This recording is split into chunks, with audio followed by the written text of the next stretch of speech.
Всем привет! Сегодня в нашей студии на Белдиаспора ТВ я, Вера Хортон, и гость из Австрии, бакалавр экономического права Антон из Вены. Мы продолжаем наши разговоры об устройстве Беларуси, об устройстве политических систем в мире. Сегодня мы поговорим о государственном устройстве Австрии, политической системе Австрии и возможен ли перенос австрийского политического опыта на белорусскую почву, а также о том, какие партии могут быть в Беларуси, почему они там образовываются, хорошо это или плохо. И я жду, что вы тоже зададите Антону такие вопросы в комментариях. Антон, добрый день, спасибо, что к нам пришли. И вам спасибо, хорошо, что мы здесь все вместе собрались. Антон, вопрос насущный. Партии. Очень много людей сейчас спорят на эту тему. Хорошо ли это, плохо ли?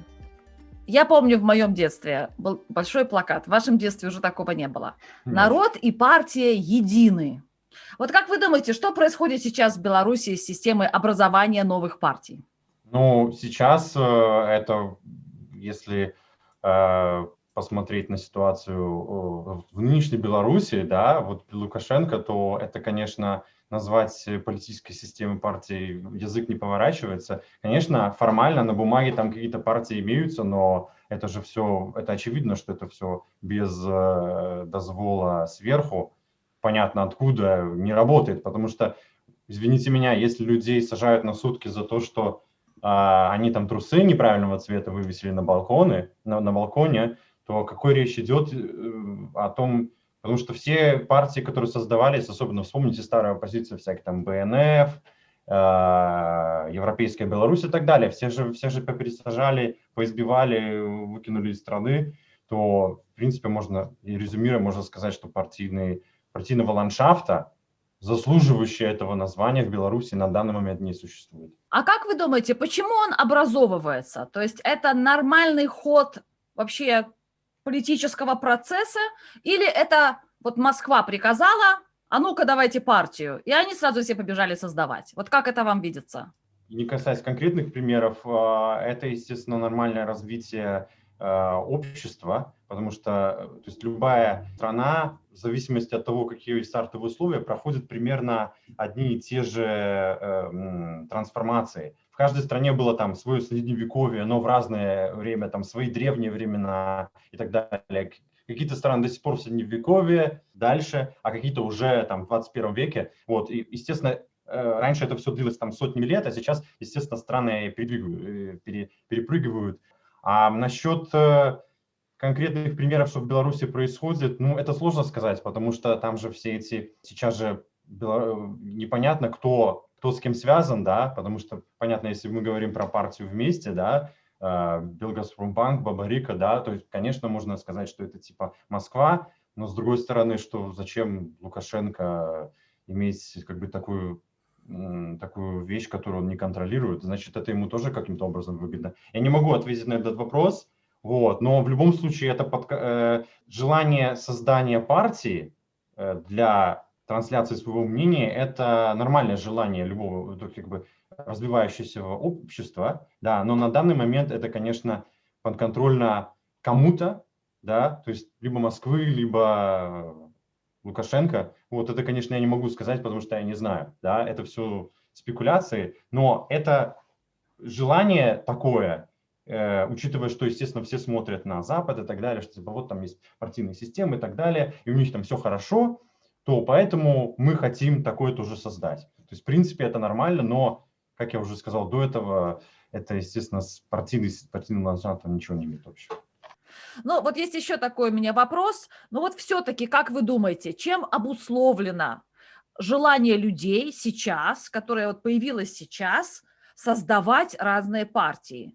Это просто общество за полгода, 8 месяцев протестов дошло до того, что оно начало хотеть каких-то новых веяний, новых явлений. Как это случилось? Как это вообще обычно происходит? Вот как вы думаете? Да, это желание общества, потому что люди хотят, как говорится, один в поле не воин.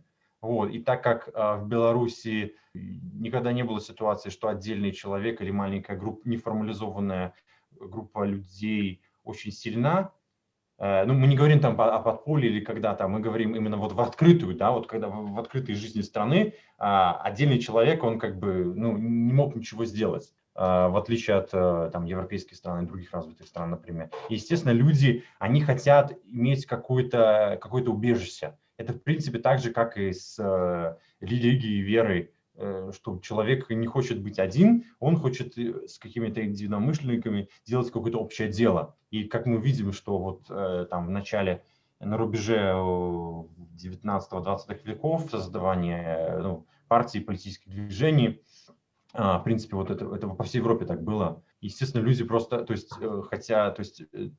это как бы переходный период между бесправным, как бы, большинством, населением, да, то есть даже не народ, просто вот население, которое вот просто вот населяет какую-то территорию и все, и больше никак в жизни страны не участвует, и личное могущество каждого гражданина отдельно. Да, вот это какой-то такой переходный период, когда вот люди, чтобы вместе куда-то двигаться, то есть это желание нормально, и тем более, естественно, люди, опять же, видят другие страны и видят, ну, у них же партии тоже есть, то есть элемент копирования тоже есть, да, потому что есть такой термин, вот, я его хотел до этого сказать, но вот сейчас вот вспомнил, это карго-культ.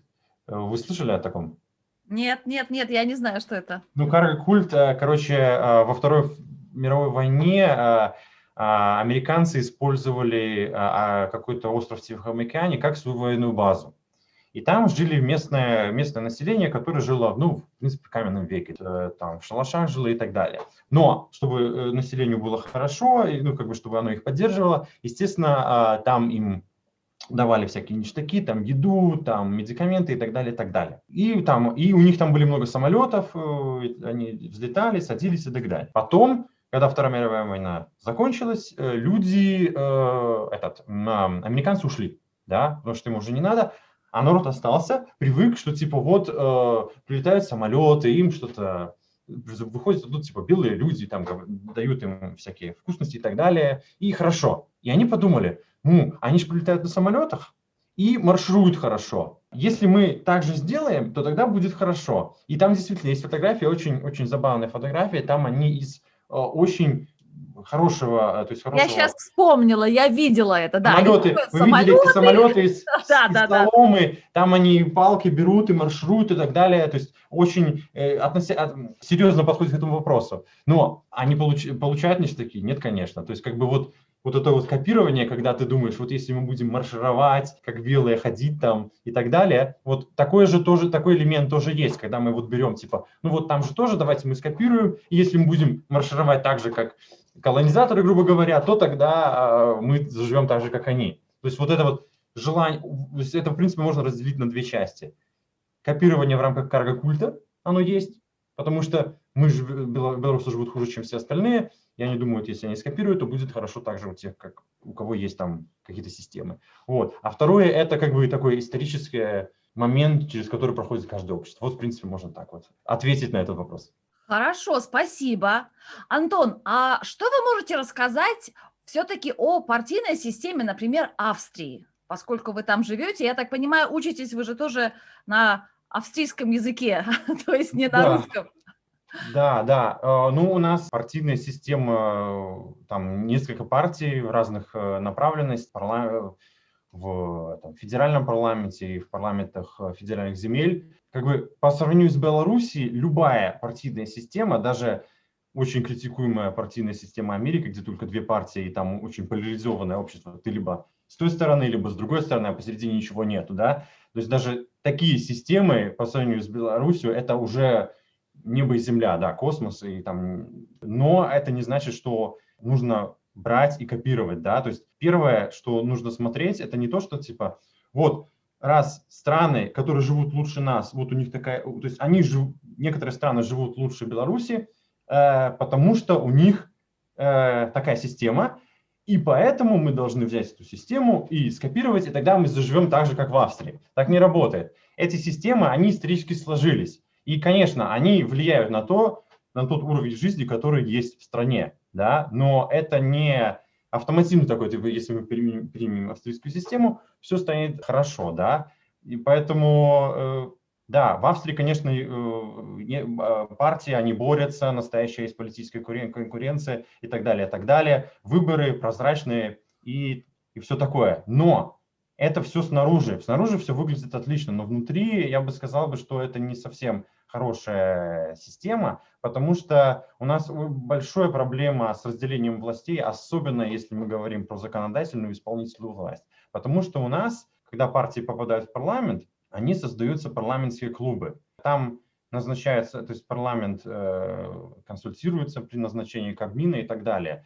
И, естественно, назначаются в кабинет министров те люди из той партии, которые большинство в парламенте, да, смотря там какая коалиция они там договорились. И получается, что, естественно, они друг другу, формально, конечно, у каждого депутата свободный мандат, он может голосовать как хочет. Это по закону. Но реальная ситуация такая, что если правящая партия, правительство, допустим, дает какую-то законодательную инициативу, и у нее большинство в парламенте, то даже если депутат скажет, типа, ну, если у него может быть свое мнение, что, мол, я не согласен с этим, и через день после того, как он проголосует против, да, он фактически, его политическая карьера заканчивается. И тут, конечно, разделение властей очень трудно говорить, когда фактически, да, то есть правительство говорит то, что делает парламент. То есть очень сильная вот эта вот система клубов, да, когда ты в парламентском клубе от какой-то партии, то у тебя такая жесткая партийная дисциплина, да, что ты не можешь никак ничего выйти из этого. И это очень критикуется, потому что парламент очень часто получается так, что большинство, правительственная коалиция и парламент, там одни и те, то есть большинство в парламенте, там одни и те же партии, да, соответственно, нельзя играть на противоречиях нету сдержек противоречий между парламентом, законодательной власти и исполнительной власти, они как бы друг друга, ну, обслуживают. Вот, естественно, это критикуется оппозицией. Потом, когда оппозиция становится правящей партией, все становится то же самое, то есть ничего не меняется. Вот с партийными системами есть есть опасность, что депутаты станут заложниками тех организаций, от которых они выступали, и это нужно учитывать. Да? То есть это, если говорить именно вот про австрийскую систему, вот это большой-большой минус у нас, что вот многие реформы не делаются из-за того, что так все с друг другом договорились, как будут вести дела там в кабинетах, и все, и оно заморозилось, и дальше ничего не идет. Вот, Какая-то прямо круговая порука. Да, к сожалению, так. Это все пишут, это все критикуют, но никто как бы ничего сделать не может, либо не хочет. Вот это уже вопрос, ну, не ко мне. Я не участвую в этих игрищах политических. К счастью или к сожалению, это уже тоже вопрос. Время покажет. Это да. Скажите, Антон, а как это влияет вот на экономику страны? То есть Австрия – это же жирнющая европейская страна, богатейшая. Там же просто, кажется, жиром все намазано. И прямо вот, я не знаю, австрийские какие-то там сыры и какие-то колбасы. И я когда была в Вене, я там просто обжиралась. Там же просто нечто невероятное. Там же очень все вкусно, всего много, очень все красиво. Как же такой уровень жизни достигнут при такой, казалось бы, вот кумовской партийной системе? Скажем так, иногда есть такое в русскоязычной такая как бы фраза типа «не благодаря, а вопреки», да, то есть, во-первых, естественно, так как австрийская система, она по сравнению с другими странами может быть лучше, да, и, соответственно, и уровень жизни выше. Но я просто смотрю немножко по-другому, я смотрю не кто хуже Австрии, а кто лучше, да, и я хочу, чтобы, то есть, естественно, идеал быть не 20-я экономика мира, а 10-я экономика мира. Потому что у нас, допустим, такая проблема, что если смотреть по бумажкам, то есть по статистике, у нас налоговое, то есть бремя налогов и прочих сборов выше, чем у Швеции. Но до шведской социальной системы и до шведских зарплат у нас как до Китая пешком. То есть вопрос в том, что это все, вот это вот все счастье, которое вы видите, да, я рад жить в этой стране, и у нас все хорошо. То есть это не то, что я сейчас хочу сказать, там, типа, ой, как все плохо за границей, не езжайте, там, типа, чтобы, да, БТ сейчас вырежет и скажет, типа, вот иммигрант приехал, и, типа, и только жалуется, как ему там плохо. Нет, у меня вообще просто отлично все, да, это не так. Ну, то есть, ну, просто вот я смотрю, там, типа, вот, блин, налоговое время такое-то, да, а в Швеции там налоги ниже, сборы ниже, а они там живут еще в 100 раз лучше, чем мы. Вот, и там пенсии у них там, знаете, какие. А в Норвегии, так там вообще, или в Швейцарии, да, я, естественно, смотрю не кто-то хуже, да, потому что, ну, зачем как бы пинать вниз, типа, вот, типа, а мы лучше, чем Зимбабве, да, ну, как бы, это же не Это имеет... Лукашенко так говорит обычно. Да, ну зачем нам, если бы не было, грубо говоря, если бы не было бы этого кумовства, так мы вообще бы в космос бы там летали, да, и вообще бы все бы в масле было и в золоте. Вот, хочешь аж так жить, да, а не просто хорошо. Вот, поэтому, естественно, и проблема в том, что, то есть и за счет, у нас же еще очень хорошая, у нас не только есть партийная система, но еще есть хороший институт так называемых социальных партнеров.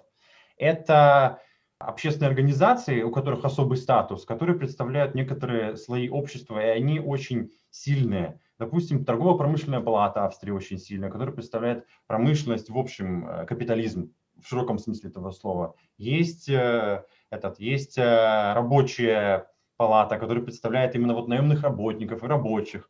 Вот это вот все, и там все правила игры и все правила, они выясняются на этом уровне, да, и что, то есть государство в это не вмешивается. Вот, и, может быть, эта система, она как-то, мы на этом выезжаем. Ну, и исторически так сложилось, что у нас там фабрики, заводы и так далее, и просто государство, ну, не совсем, то есть государственное управление экономикой было, да, потому что в экономику, в общем, не вмешивается государство, да, это очень важно, чтобы не было там государственных предприятий и так далее, там, государственного сектора большого, да, потому что государственное управление экономики, оно всегда плохо заканчивается, да, поэтому вот так вот можно сказать.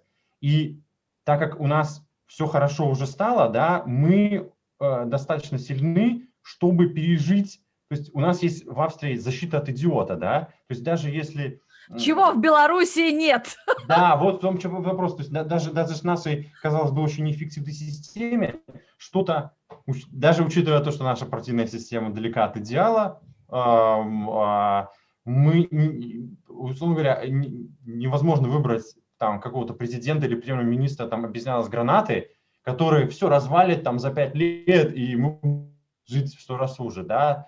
И за счет того, что у нас куча вот всяких таких мелочей, как вот эти вот организации, которые представляют, очень много групп интересов, которые немножко сдерживают вот это вот правительство, партии, вот это вот все, какой-то противовес имеется, это влияет на то, что люди не могут там дорваться до власти, и потому что у нас были самые одиозные и президенты, и этот премьер-министр, то есть у нас канцлер называется, они не смогли так сильно там дорваться до власти, что там все там поменять. А если в Беларуси сделать, если в Беларуси будет такая система, то Беларусь этого, конечно, не переживет, если будет именно как в Австрии. Вот если в один скопировать, в Беларуси, как вы правильно отметили, нет защиты от идиотов, и все. Если там будут сидеть люди, скажем так, не очень умные или опять, которые хотят там что-то своровать и так далее, то это будет очень-очень плохо. Вот. А в Австрии работает, потому что у нас как бы вот такие вот условия уже есть хорошие. То есть Вот. в Австрии сложилась система защиты от тех людей, которые хотят прийти к власти и устроить то, что они хотят. То есть Да. вот это вот тяжелые такие гири общества, какие-то общественные организации, вот эта неповоротливость, да, наверное, Да. какая-то. Вот этот поезд, он тяжело разворачивается, поэтому его невозможно взять и в один день перестроить, на другие рельсы поставить. То есть нету этого указа президента, партия приказала, все пошли вправо, партия приказала, все пошли налево. Вот, Антон, поскольку вы все-таки человек, который понимает немножечко, как строится государство и как строится экономика, вот если бы у вас была такая возможность, давайте помечтаем, как бы вы построили государственную систему Беларуси? Так, ну это интересный вопрос. Во-первых, очень я бы сделал бы много То есть решения парламента, партии и так далее, они должны быть скорее организационными, а все какие-то решения, которые изменяют какой-то вектор направления страны или, допустим, какие-то новые законы, они должны быть решаться гражданами, да. Ну, в рамках референдума или еще что-то можно взять как пример швейцарскую систему. В Швейцарии это получается так, что ты не можешь купить политика или там как-то поставить своего политика, потому что то есть если изменение какого-то закона, оно пересекает какую-то планку важности, это выносится на референдум автоматом. Ну как, ты же не можешь купить, нельзя же купить 2, 3, 5, 6 миллионов избирателей, да. Их, конечно, можно там пропаганду сделать и так далее, но это гораздо сложнее, чем там кого-то, пару человек там где-то купить или поставить своих и изменить, да. Соответственно, если мы говорим о допустим, на всебелорусском уровне, да, это все должно решаться референдумами и так далее. То есть планка референдумов должна быть очень низкая, да, потому что, естественно, когда в Беларуси, особенно в первой фазе, когда будет нестабильное очень правительство, да, очень легко будет в той же Москве или еще кому-то поставить своего и поменять обратно, как было, или в свою пользу. Вот. А когда референдумы, так там ничего не сделаешь. Естественно, все структуры, которые существовали, там ЦИК, ОМОН и так далее, они, естественно, должны будут полностью расформироваться и полностью по-другому все делать и считать выборы. Чтобы была судейская система хорошая, да, естественно, нужно сразу изменить кодекс, по которому назначаются судей. Потому что сейчас там стоит, в общем, что всех судей назначает президент. И даже в Новой Беларуси это будет очень плохо, если один человек может назначать фактически всех судей. Естественно, это должно быть либо... Тут уже дело вкуса, и тут уже реальные специалисты должны смотреть, либо там, как в Америке, что судей выбирают, но это как бы только в Америке есть такое, либо там какая-то комиссия или еще что-то, либо там, где люди оставляют свои там... То есть те, кто хочет стать судьей, там, отправляют резюме, и там смотрят, там, типа, вот у него столько-то опыта работы и так далее, и так далее. Вот, чтобы вот суды действительно были независимые и, естественно, там никакого возможности там типа уволить или еще что-то не должно быть в принципе, да. То есть, я не знаю, единственное, что можно уволить судью, это, там, типа, если он там, с ножом бегал и там психом стал или еще что-то. Ну, что надо доказывать, конечно. Насчет законов и судей, вот это примерно так. Организационного устройства государства я бы сделал больше конфедеративных элементов, чтобы не было даже возможности из Минска, допустим, приказать там местным властям в Пинске, что они должны делать или что они не должны делать. Вплоть до того, что, допустим, локальные там комьюнити, да, должны культивировать свою там локальную культуру и язык, чтобы вплоть до того, что у них был свой собственный государственный язык, там, допустим, диалект или даже язык, как это делать. Потому что когда люди вместе консолидируются, да, когда они знают, вот они пинчане, вот у них свой язык, вот какие-то традиции и так далее, когда чувак приезжает из Минска, они говорят, во-первых, мы тебя не понимаем, что ты на каком-то языке говоришь. Во-вторых, типа, то есть научись сначала говорить так, как мы, да, а потом ты будешь нам рассказывать, как нам делать. Вот это вот в Швейцарии очень хорошо работает, да. Можно быть там в немецкой части, там говорить там на своем языке, да, а если приезжаете там во французскоязычную часть, если ты не знаешь французский, извини, аревуар, до свидания, все. И, естественно, возможность, чтобы не было возможности силового захвата там каких-то регионов по указке центра, естественно, должно быть там возможность там территориальной самообороны там или милиции или еще вот такая вот система, да, чтобы нельзя было там, опять же, когда государство нестабильно, нельзя там поменять что-то в Минске, и тогда все, типа, там Губопик и так далее сделают свое дело там и всех там загонят под дома дубинками. А вот чтобы... Это, конечно, очень радикальный отход от советской системы, когда у нас есть там городское управление чего-то, потом областное управление чего-то, и если там типа, вот я дошел до Минска, поговорил с большим начальником, и он что-то сделал. Это, конечно, вот это советский подход, вот достаточно написать в Минск, и типа, ну да, конечно, если это что-то позитивное, а если негативное, то что тогда, если в Минске там что-то придумали себе? Вот, то есть не должно быть никакой возможности что-то сделать на месте, без разрешения местных властей. Вот, естественно, выборы должны быть на местном уровне. Люди, которые живут в Пинске, должны назначать своих там мэров, губернаторов и так далее. Ну или как они будут там называться. Вот, то есть плюс-минус валенок я вот так себе представляю. То есть мы так скоро придем к феодализму, феодальная раздробленность. Вот как это, ну, совместить такую феодальную прям разрозненность разных областей с тем, чтобы страна в целом жила одной жизнью? Это возможно в современном мире, как вы думаете? Вот в Ну, Беларуси, например. ну, так это такая система, что, может быть, как бы есть какие-то общие, общая белорусская культура и понимание вещей, она же всегда, она в любом случае останется. Сейчас же у нас такая ситуация, что люди за счет того, что люди вообще не контролируют жизнь на своей земле, они не ассоциируют, ну, как бы себя с ней, потому что, как бы, если ничего нельзя изменить, то вот я буду просто сидеть дома, ходить на работу, и все, и я живу в каком-то отдельном пространстве. То есть речь не идет о том, что типа вот у нас есть там 5 королевств, которые живут там совершенно отдельной жизнью. А дело в том, чтобы люди за счет таких каких-то более радикальных, скажем так, изменений, люди немножко осознавали, что типа вот они живут на своей земле, вот у них такая вот немножко отличающая от остальной Беларуси понимание, на взгляды, чтобы они чувствовали себя как дома и как хозяевами, то есть, грубо говоря, свобода человека на свободной земле, да, это не значит, что там мы должны там полностью изолироваться друг от друга, да, то есть какие-то, естественно, какие-то федеральные структуры должны быть там судьи и так далее, то есть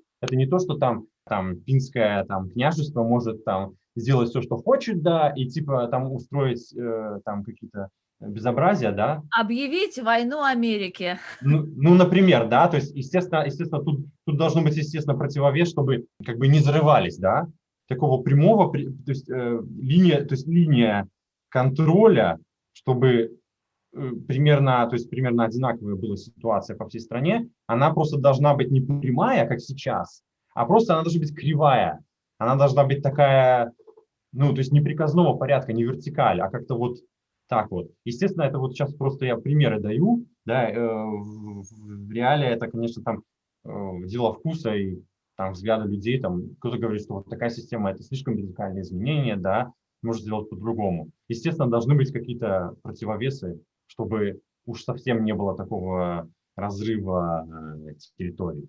Но еще самое важное это то, что нужно институт сильного президента, он тоже не должен существовать как класс. То есть это как бы такой вот очевидный, как мне кажется, очевидный момент, но просто среди столько деревьев леса не увидели, у нас есть такая пословица в Австрии, да. То есть мы разговариваем о многих каких-то деталях, да, а вот самое главное, что потому что сильный президент очень плохо сочетается, то есть очень плохая конструкция в Беларуси, да, она вот возникает такие ситуации, поэтому сильного президента или премьер-министра, то есть не нужно то есть именно вот, чтобы вот эти вот сильных личностей, в принципе, не было ни фактически, ни по закону, потому что то же самое в России, сначала Путин был премьер-министром, потом президентом, потом опять или еще кем-то и так далее, а потом будет сенатором, а все будет, то есть, все будет то же самое. То же самое и здесь. Не нужно зацикливаться на названиях, то есть будет очень плохо, если мы упраздним, допустим, институт президента, а будет сильный премьер-министр, да, то есть таких не Редьки не слаще. да, поэтому вот таких вот сильных вот глав государства, пофиг, как они называются, да, это их не должно быть в принципе. Вот это тоже вот такая вот мысль. Спасибо. А сейчас у меня вопрос такого более личного характера. Антон, а почему вы решили изучать экономическое право? Что это вообще за предмет и что он вам дал вот в понимании политической ситуации, экономической ситуации в мире?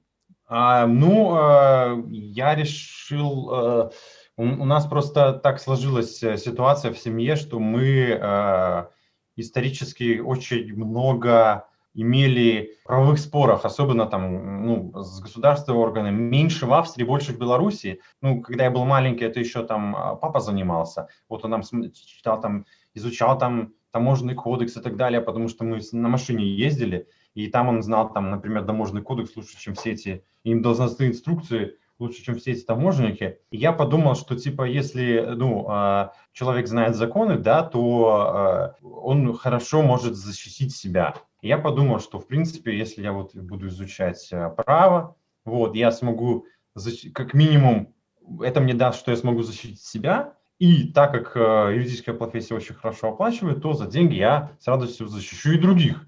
Вот, то есть как бы прежде всего это делал для себя, чтобы меня как бы не трогали, да, и как бы чтобы меня со мной обращались по закону, да. Вот потому что когда мы боролись там с белорусским государством, бюрократией, да, очень не хочется, чтобы то же самое с тобой делали там в Австрии, да, вот, и поэтому я изучал австрийские законы, чтобы можно было показывать зубы, да, потому что у нас же как получается, в правовом государстве же нельзя взять там дубинку и кому-то там дать по голове и сказать, я прав, потому что я сильнее. Поэтому я начал это изучать, вот, и, ну, плюс это из экономических интересов тоже, потому что хорошо оплачивается, и мне это нравится просто лично, вот, и поэтому я к этому пришел. А почему экономическое право? Ну, мне просто университет понравился, да, там, в принципе, так получается, что там просто дополнительно к правовым предметам есть еще там очень базовые предметы экономики, да,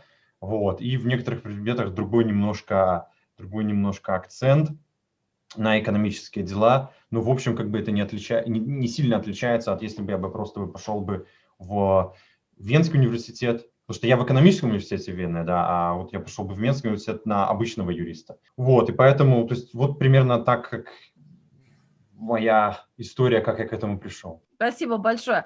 Вот вы упомянули такое очень интересное, сейчас новое для белорусов слово «правовое государство». Вот правовое государство. Я большой энтузиаст правового государства. Я все мечтаю построить такое правовое государство когда-нибудь в Беларуси. Я надеюсь, что мы к этому придем. Вот вы живете в правовом государстве. Вы совершенно правильно сказали, что в Беларуси можно взять дубину, пойти стукнуть кому-то по голове и становишься правым. Это подход СССР. В СССР тоже можно было взять какую-то условную дубину, снять трубку, позвонить там в райно, горано, сказать, что ты большой начальник, и люди начали бегать и прятаться и бояться. А как регулируются процессы управления в правовом государстве? В смысле, то есть процессы управления на уровне правительства, и в смысле, что вы имеете в виду? Немножко. Вообще правильно, да, процессы. Какие процессы? Да, Вопрос процессы же разные есть. процессов же очень много в государстве. Да, да, да. Но я думаю, что я хочу спросить именно об управлении государством. Вот в правовом государстве как регулируется управление государственной деятельностью, экономической деятельностью? То есть тоже ведь, наверное, издаются какие-то указы. То есть вот Лукашенко, он издал указ, все начали его выполнять, вот так он что-то там регулирует. А вот как регулирует это правовое государство? Какие должны быть механизмы регуляции?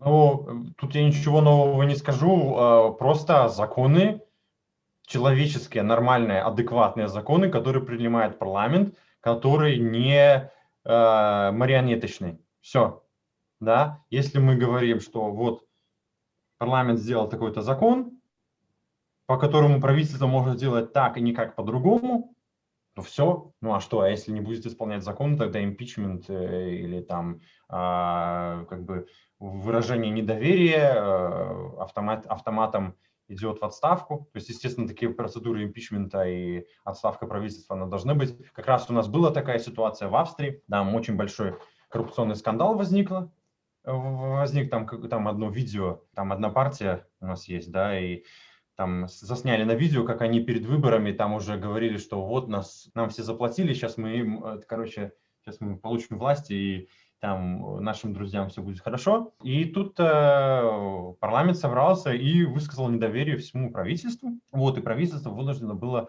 уйти в отставку. Вот, там наш федеральный президент сформировал временное правительство, потом у нас были выборы, ну и потом дальше все пошло как обычно, после выборов, там назначение Кабмина и так далее, мы уже об этом говорили. Нормальные человеческие законы, парламент, который нельзя там разогнать, как было, я не помню, вы меня поправьте, когда был в 96-м, когда там Да, кого-то избили. 96-й, 98-й, уже, да, 96-й год, по-моему, когда Лукашенко... Это 8-й, вот это надо уточнить, но я думаю, нам зрители напишут, о каких годах мы говорим. Да, Потому что вот. было дело, когда парламент был разогнан, то есть он всех побил, просто пришел ОМОН, всех поизбивал, выкинул, пересажал, то есть и все.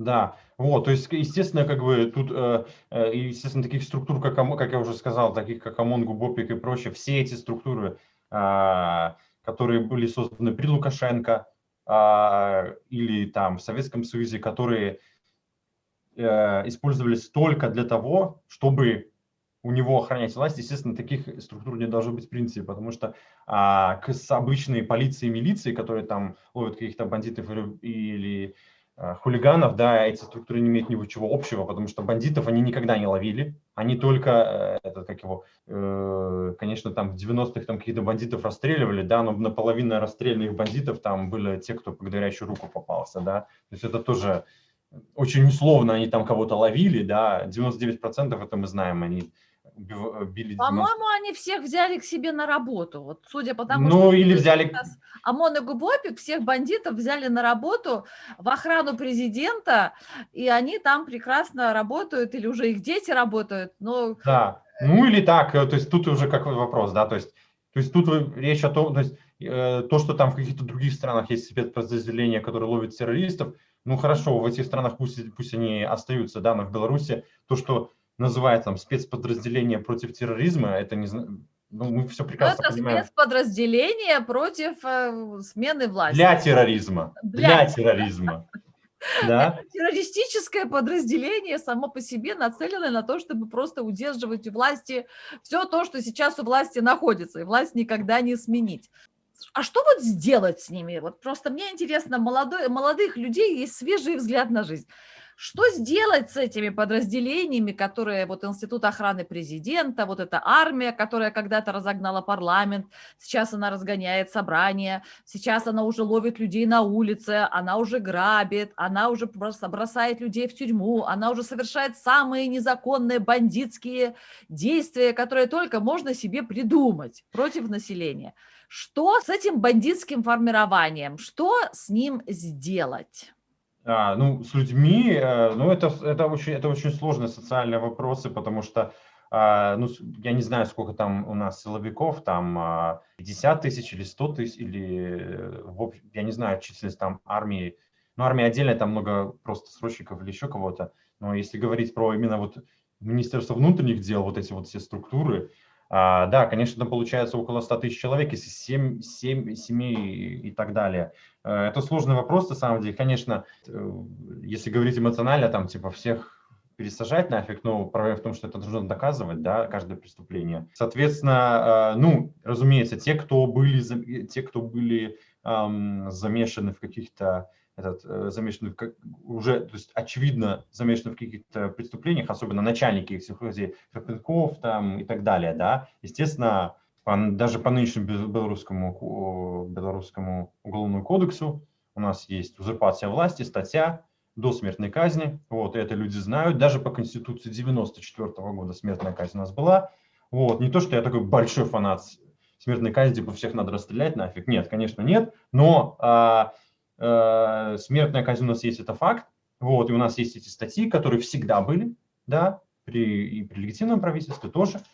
Вот, и, естественно, вот этих вот всех тех, кто, то есть вот, всю верхушку, естественно, судить по всем этим статьям. Естественно, конечно, если это будет выглядеть и внутри страны, и на международной арене очень плохо, если там их всех осудят на высшую меру наказания, да, потому что, типа, мы же должны как-то более быть гуманным государством, да, и, ну, не расстреливать просто так всех, да, то есть это все-таки нужны более такие какие-то веские причины. А все остальные, естественно, те, кто оставался в органах и там помогал условные там революции, да, естественно, там у них должны быть какие-то гарантии, потому что они должны получить свою премию за то, что они, оставаясь в органах, продолжали там бороться и так далее, и так далее. Либо если они сначала делали что-то плохое, но потом делали что-то хорошее, вот, и помогли, то это может учитываться там при какой-то судимости, либо там амнистия какая-то. Но опять же таки это должны, то есть если там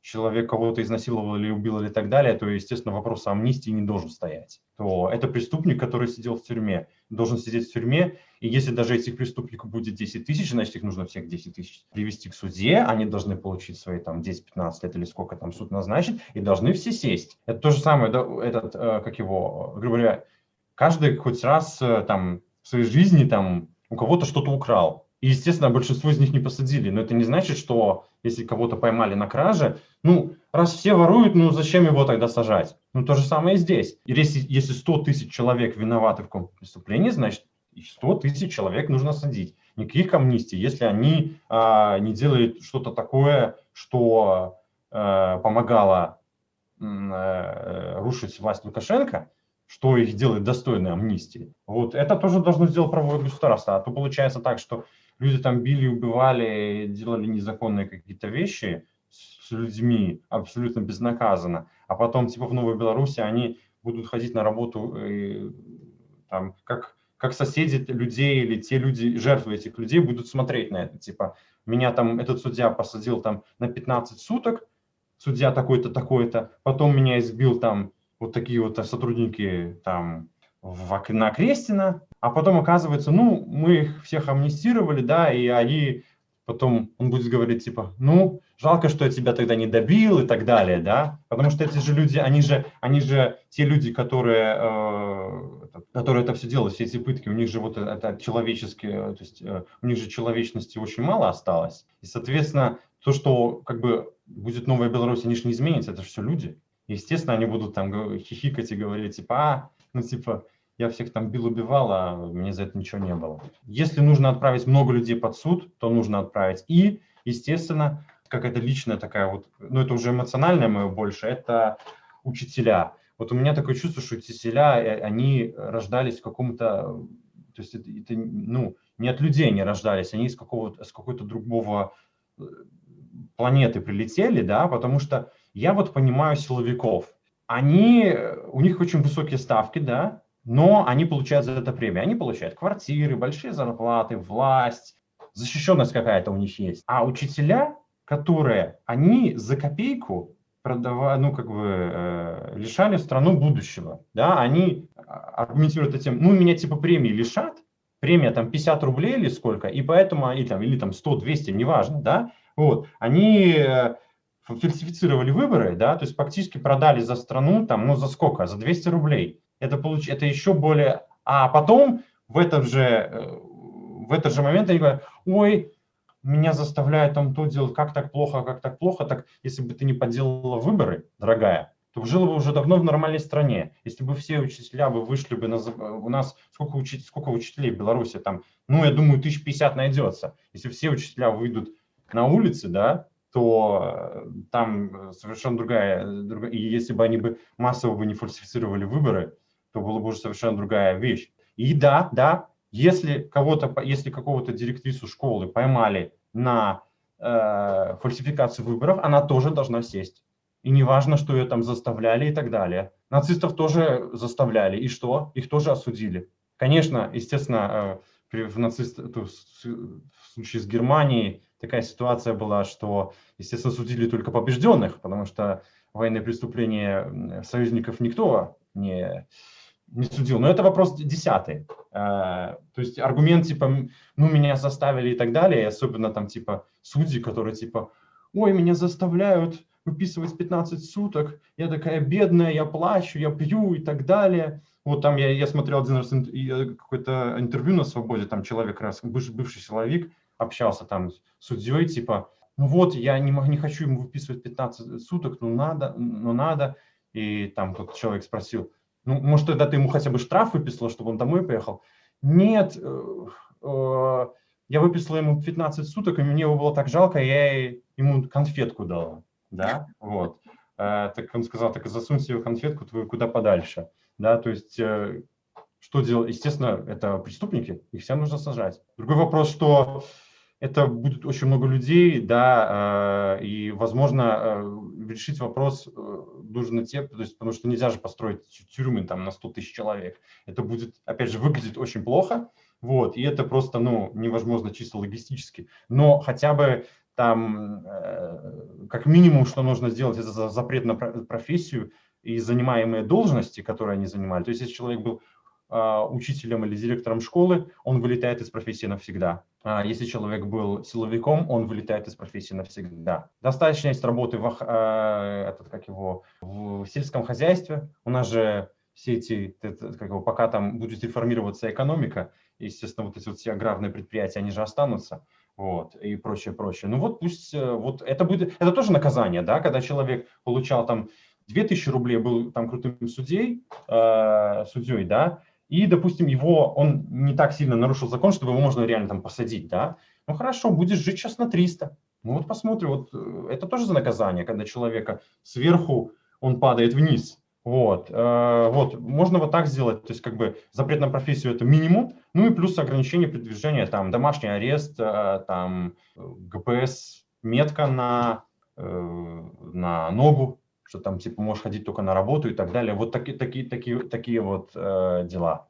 Вот, то есть, естественно, грубо резюмируя, всех под суд, да, те, кто был в чем-то замазан, должны каким-то образом, то есть кто-то очень сильно, то есть у кого там руки в крови очень сильно, естественно, там большие строка и так далее. Те, кто просто, грубо говоря, помогал, там подносил патроны, ну там есть варианты. Но ответить должны все без исключения, неважно, заставляли кого-то или нет. Вот это очень интересно подняли сейчас мы два вопроса. Наверное, напоследок быстренько о них поговорим. Одна вот ремарка была у вас того, что победители не отвечали за свои военные преступления во Второй мировой войне. И примерно таким же образом удалось авторам сталинских репрессий и вообще Сталину со своими репрессиями, всему этому репрессивному аппарату именно за счет победы во Второй мировой войне избежать рефлексии, избежать судебных процессов, избежать осмысления того, что произошло, избежать кары в какой-то степени, да, вот избежать закона, избежать наказания. То есть принцип неотвратимости наказания был уже один раз нарушен в СССР. Да. Вот Сталиным и с последующими правительствами, последующим правительством, которое было. Да. Сейчас мы говорим о том, что Лукашенко ведет себя так, как будто он уже победивший. То есть он ведет себя как победившая сторона в войне. Вот мне понравилось, что вы сказали о том, что победившая сторона судит тех, кто проиграл. Угу. Вот. Не кажется ли вам, что сейчас Лукашенко занимается именно этим? Он решил, что он выиграл, и он просто судит проигравших мирных людей, потому что если бы все эти люди сделали вооруженное восстание, вооруженный переворот, они бы судили Лукашенко. А поскольку они были мирными, они проиграли под напором военной мощи, грубой физической силы, они проиграли. Теперь их за это судят. Я не знаю, корректно ли это сравнение, потому что вопрос в том, что силы, которые были во Второй мировой войне, а это были равноклассные силы, это были государства. Германская империя, там США, Советский Союз, Великобритания и прочие союзники. А тут совершенно другая ситуация. Тут просто есть народ и есть государство, режим Лукашенко.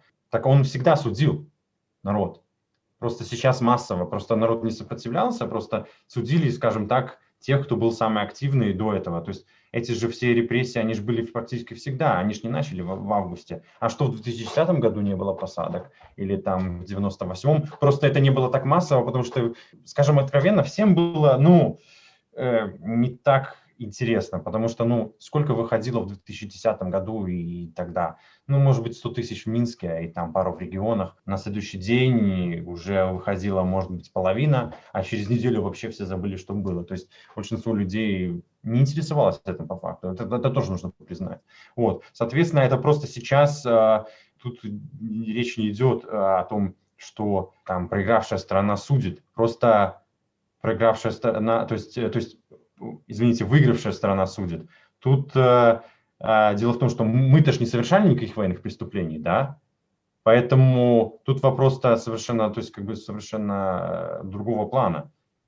Если мы выиграем, то нас не за что будет судить. Даже если бы нас бы попытались бы сказать, нужно, вы там тоже что-то неправильно сделали, при захвате власти или так далее, поэтому вас тоже нужно следить. Вопрос этот не стоит, потому что, ну что, если было бы, это сейчас спекуляция, да, если это можно было только сказать в том случае, если бы действительно было бы вооруженное восстание, и под видом вооруженного восстания, допустим, те люди, которые этим занимались, там каких-то гражданских там убили, потому что они думали, что они поддерживают Лукашенко, или там какую-то деревню разграбили и так далее.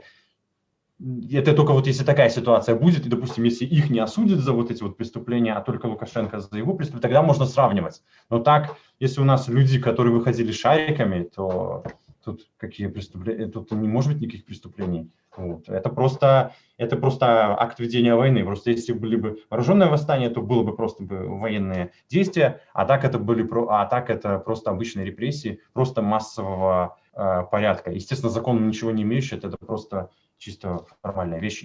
Всех людей могли просто по факту посадить куда-то и держать, и без решения суда по факту ничего бы, разницы бы не было.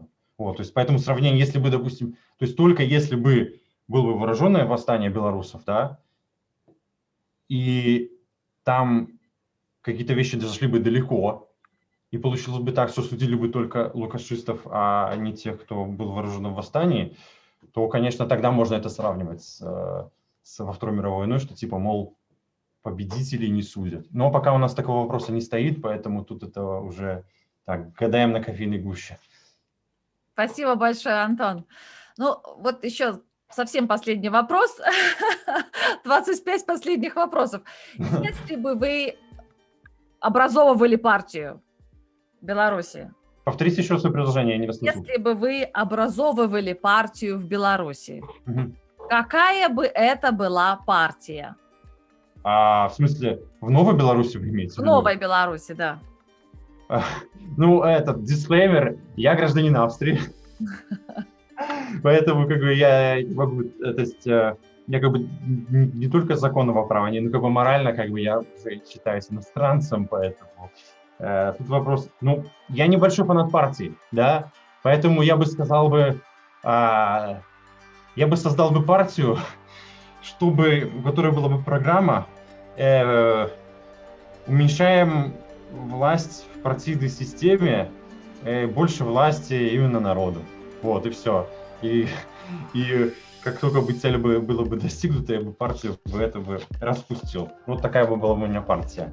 Вот, партия против партии. Вот такое бы создал, если была бы возможность. Да. Вот было бы, я бы и в Австрии бы тоже бы создал бы, вот, если было бы такая. Партия против партии. Ну, замечательно. Да, партия против партии, да. Спасибо большое, Антон. Спасибо. И вам спасибо за то, что дали высказаться. Это был Антон из австрийской диаспоры. Подписывайтесь на наш канал, ставьте лайки, ставьте дизлайки, пишите ваши комментарии. Мы постараемся ответить на все ваши вопросы, а также пригласить тех гостей, которых вы хотите видеть. Всего доброго. Живи Беларусь. Пока.